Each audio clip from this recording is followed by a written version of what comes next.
What do you think of when you see these people? Beauty, talent, money, fame? Well, what if I told you that every single one of them is a drug addict? According to the 2020 National Survey on Drug Use and Health, 40.3 million people aged 12 or older have a substance use disorder. That's 14.5% or 1.4 out of 10. Today, I'm going to tell you about the disease of addiction, how it can start, what it can do to your life, and how to get help. My name is Maureen, and I am an addict. I was in 3 car accidents in a matter of a year and a half and was overprescribed pain medication by my doctors. I had undiagnosed depression and anxiety, plus addiction runs in my family. All of those things contributed to me getting hooked on opiates that I was prescribed. When my pills weren't enough, I switched from one drug to another until I finally went into treatments. I'm still in recovery and always will be.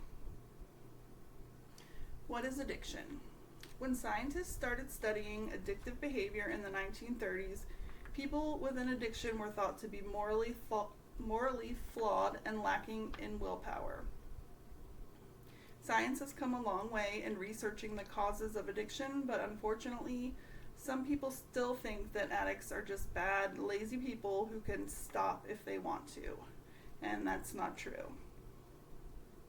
The American Society of Addiction Medicine defines addiction as a treatable chronic medical disease involving complex interactions among brain circuits, genetics, the environment, and an individual's life experiences. There isn't one clear answer as to how someone becomes an addict. There are many factors that can lead to addiction, but it can be different for everyone. Scientists say that genetics account for 40 to 60% of whether someone will become an addict. Other reasons include untreated anxiety and depression, drugs in the home, traumatic events such as abuse or pain and injuries can lead to doctors over-prescribing legal drugs. Now that you know what addiction is, I'm going to tell you what it does to your brain and to your life. The National Institute on Drug Abuse says drugs can alter important brain areas that are necessary for life-sustaining functions and can drive the compulsive drug use that marks addiction. Drugs hijack your brain. They activate your dopamine system and flood you with a warm feeling of euphoria. Our brains then adjust to the floods of dopamine by making less of it naturally.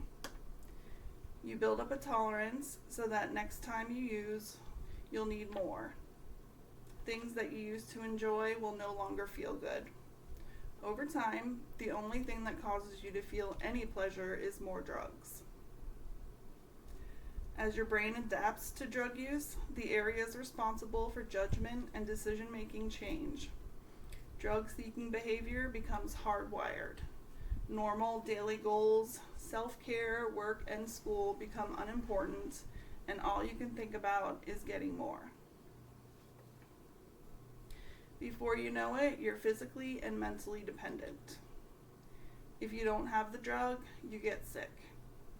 It feels like the worst flu you've ever had with a permanent anxiety attack.